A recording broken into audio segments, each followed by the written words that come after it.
Alright, people, my name is Ugochukwu. Today is June 11th, 2021.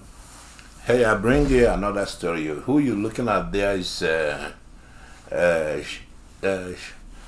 Kuti, the son of Fela. That's Fela's son. He made a video. I always, like to listen to him. Most of the time, I agree with him, but recently he's been making all kinds of videos talking about Nigeria should not split. And then, I saw it a couple of, maybe last week, but I ignored it. Now, today, I've seen a video he made on Twitter ban.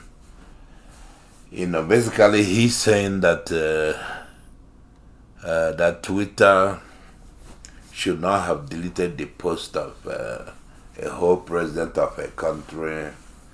And then he made a mistake, said that that Twitter didn't actually delete Trump's post or ban Trump until after Trump left office as the president, which is false. If you've been paying attention, that's false. So I just wanted to make sure people get this straight. I will still listen to him. I will still like him, but he's just making a mistake. He has another video. He talked about Biafra. I kind of like what he was saying there, but let's stay with this one. If I have time, I'll get you the other video on Biafra, where he's making his case that we shouldn't split Nigeria. He made a coherent argument over there, but we'll get to that if I have time today. If I don't get to it today, I'll get to it tomorrow. Let's concentrate on this one. What I would do, I will go ahead and share his what he said on Twitter. But you have to look at two things, two separate issues. He agrees with Buhari that Twitter shouldn't have deleted his post, and then but he disagreed with Buhari that Buhari should not have overreacted. He said Buhari overreacted by banning Twitter. He said that's not a good decision. But let you hear him, and then I'll come back and show you. I'll show you. Some of you know. Some of you that live in America, you know what happened between Trump and Twitter. So if you really know what happened and when it happened between Twitter and President Trump, you know that Sean is wrong, man. He's wrong in this one. I disagree with him, but that doesn't mean I hate him. I don't hate him. I disagree with him. The people that the people that I try to castigate and say bad things about them are people that don't mean well for Nigerians, man. They know that there are Fulani herdsmen killing people left and right everywhere, but they still think that Nigerians should love Buhari. No, I'm not. I will never. Anybody that talking like that, I will. I'll just disagree with them vehemently, the way I disagree with Nnamdi Kanu. But let me get you the video. That way you can see, then we'll go from there. Kind of quite a complex situation.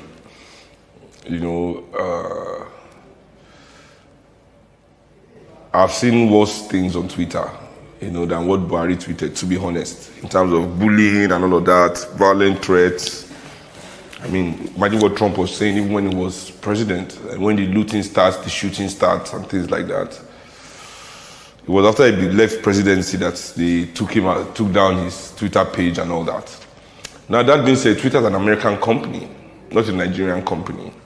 So for a foreign company to take down the tweet of the president of the sovereign state is quite stretching, So, we have to look at it as from the point of view of our own citizenship as Nigerians. Like, this is our country, regardless of our relationship with our president and our administration.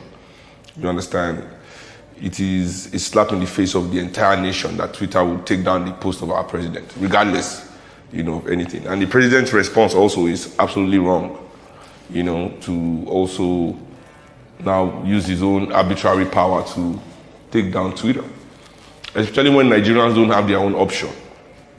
And banning social media platforms doesn't make sense. It doesn't even work in China, where they say Nigeria has gone to ask for help to block VPNs. It doesn't work. You cannot really block people from getting on any social media platform in this day and age. You know, for example, my manager can tweet for me from London right now, and he tweets for me. He's going to tweet for me today. You know, I've never sent a tweet in my life.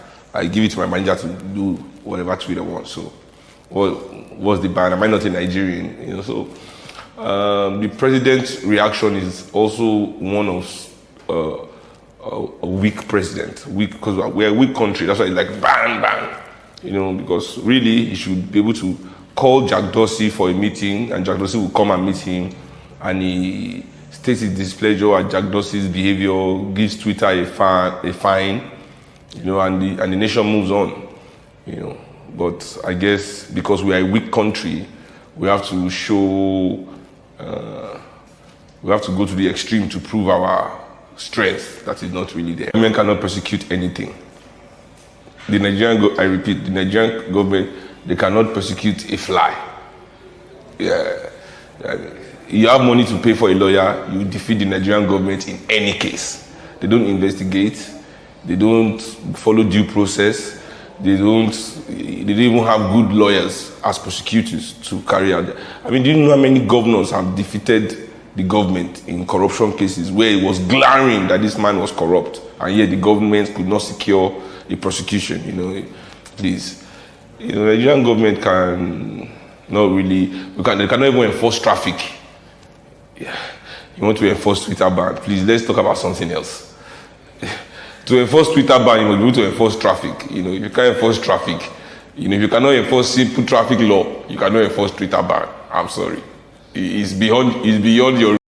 Okay, you hear what he said. I say he's factually incorrect. You know, that's why I wanted to make this. That's why I wanted to, you know, make this broadcast. That way I can, you know, show you that it's incorrect. I'm gonna post you a link, two sources. I use Wikipedia, and then I used Washington Post, because I want to show you sources, you know. But I do know, even though I have forgotten the exact date, but I went back and refreshed my memory, so I will post the two sources. You can go look at it yourself. See, the mistake he made. He said that Trump, there are some worse things you have seen in Twitter than what the President Buhari did, but that's not true. Well, that's his opinion. But I'm telling you, if somebody sees certain violence, Twitter, Facebook, YouTube, they are obligated to remove the content. I mean, it's a very simple logic. Because if you incite violence and somebody gets hurt, somebody gets killed, then the family of that person will sue the platform, saying that they use their platform to incite violence against my loved one, and my loved one got killed. You take them to any court, you win. So you gotta understand, that's why these platforms do this stuff. They're not doing it to spite anybody. It's not personal. They look at the content you posted, you know. So he said that what's his name? The President Trump said that when the looting starts, the shooting starts. I know he said that. He put it on Twitter. I will get to it in a minute. But they did remove him. They did remove his post when he was. Everybody saw clearly that the man has gone mad. You know, that was before he left the presidency. They removed his post, removed the video he posted before he left the presidency, and why they did that? Because he was inciting violence.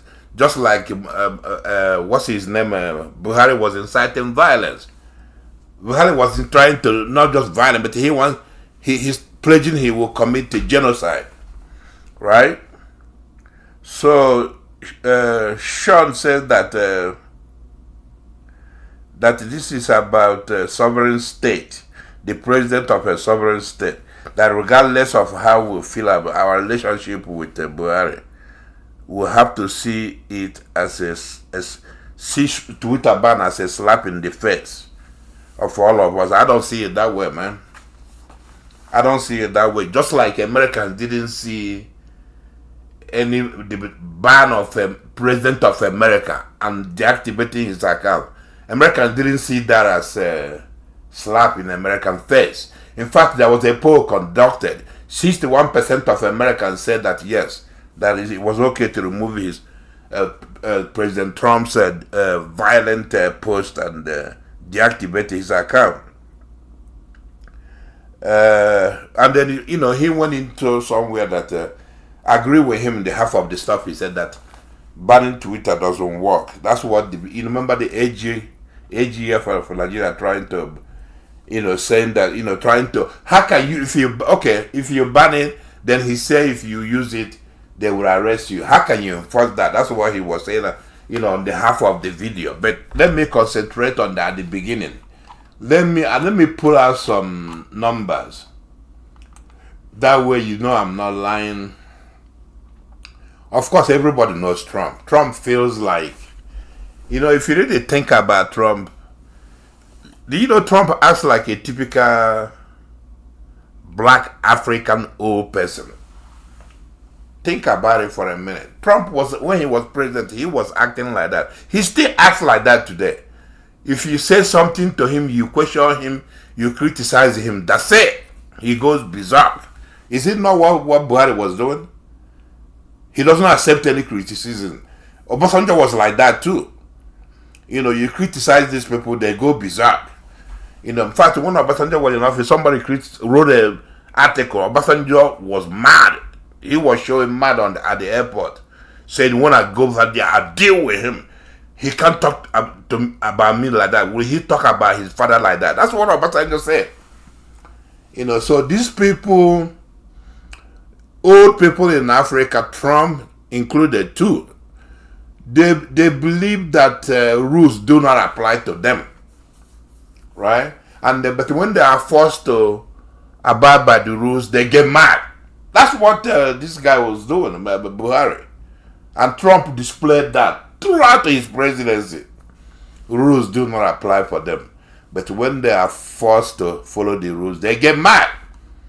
Right? Okay, don't forget Trump left the presidency in January 2021. January 28th, 2021. That's the date that all presidents leave after their time is over. Right? If they lose the election. So let me show you that. You can check it out. I will put the link. On January 6, 2021, Twitter locked Trump's account, locked him out of Twitter because he posted something that incited violence related to the state capital. Remember? He posted something that day and then they deactivated his account. And then this was on January 6th. Then on January 8th, Twitter indefinitely banned Trump from tweeting. Right? They indefinitely, I'm talking about indefinitely. This was after he made a couple of posts that Twitter had to remove. This was January. That's 2 days after they locked him out. So they indefinitely banned him from tweeting again. And he was furious, right? And then I think on January 14, the Jack Dorsey, the CEO of Twitter, defended banning Trump completely. He defended it, saying that he felt like Trump is setting up a dangerous precedent, right? That others will follow, right? And then there were reactions from what they call civil rights groups in America. What do you call that? I forgot their name. Civil rights groups said that that Trump's Twitter account and Facebook, well, I will get to Facebook, that Twitter ban should have been, it's long overdue. They should have done it a long time ago, right? In fact, if they have done it a long time ago, they would have banned him when he said when the looting starts, shooting stars. I cannot agree with Sean there, but they gave him a long rope and he hung himself. Eventually they removed him. So let me see. Let's go down. Yeah, about 61% Americans were surveyed. 61% said they agreed that Trump should be banned from Twitter. So I don't know what Sean is talking about. I don't know, what he means by, it's a slap in our face. I mean, Buhari was banned. If I go to Twitter now and start chanting violence, they will ban me. If they ban me, is that a slap in the face of Nigeria? No. When you go to Twitter, you go as individual. Even though you are CEO of a company, you are president of a nation. If you say something that incites violence, your account will be deactivated. That's how Twitter works. You have to follow their rules. You don't follow their rules, you refuse to follow rules, and then they'll force you to follow rules. You don't want to follow rules, they will deactivate your account. That's all. So I really disagree with Sean right here. Whatever he's saying in this connection is incorrect. Somebody needs to tell him go check his, check his facts. Now let me get to Facebook. What Facebook did? Facebook and Instagram, they deactivated Trump's. They suspended Trump's account on January 6th too, after he posted a video telling the mob that breached the Capitol to go home, while also adding, "We love you. You are very special." That after he said that, they took that down and deactivated his account. I'm talking about Facebook and Instagram. Like I said, I will put a link. You can go read it yourself. And then on January 12, 2021, Trump uploaded a video on YouTube because now he's banned from Twitter, Instagram, and Facebook. He went to YouTube. He uploaded a video where he was talking nonsense. They took it down and banned him for 7 days. That's the customary rule of YouTube. So I don't really know. I mean, Twitter didn't pick on him. They didn't treat him the way differently than they treated President Trump. So I don't know what this guy is talking. See, that's why I have problem with them. America, people follow the law. If you go on Twitter, incite violence, somebody gets killed, Twitter will be held responsible. That's why these people don't seem to understand. Towards the end of the video, Sean kind of agree with me there when he said that President Buhari's administration cannot enforce traffic law. They cannot win any case in the court because they don't know what they're doing. Over here, it's different. In America, you gotta have your facts straight. If somebody gets killed because somebody made a threat in your platform, he didn't do anything, then court will hold you responsible. You're gonna have to be able to. They may not send you to jail, but you're gonna have to cough off billions of dollars. It will affect your business. You see, so that's what Nigerians sometimes they don't comprehend this stuff. It's not that easy. You see, obeying the rules, you go somewhere in a platform, social media platform, you don't want to obey the rules, then don't go there. Don't register. Go create your own platform. That's what Buhari should do. Don't go there, don't register, but if you register, read their rules. As long as you follow their rules, they're not going to mess with you. It's a question of following the rules. That's all. Nigerians have a hard head, But I take that back. Most Nigerians go there, go to Twitter, Facebook, YouTube, they follow the rules. But it's our presidents, our old people. Somebody like Buhari, look at him. He's just like Trump in terms of following the rules. I think rules do not apply to themselves. It applies to somebody else. That's why they act the way they act. But so, Sean, I'm sorry. I have to criticize you there. You're wrong. Get your facts straight. I'm going to post a link. Anybody that knows Sean, tell him to go read the articles that I posted. He will see that he is wrong. Newspapers published the truth. They didn't make anything up. In fact, I checked 2 places. I mean, Even if you go back to CNN or go back to Fox News, if you dig, you will find the articles. You will find the days when he was, when his posts were deleted and then he was banned or suspended. So, but anyway, I'm gonna leave it there.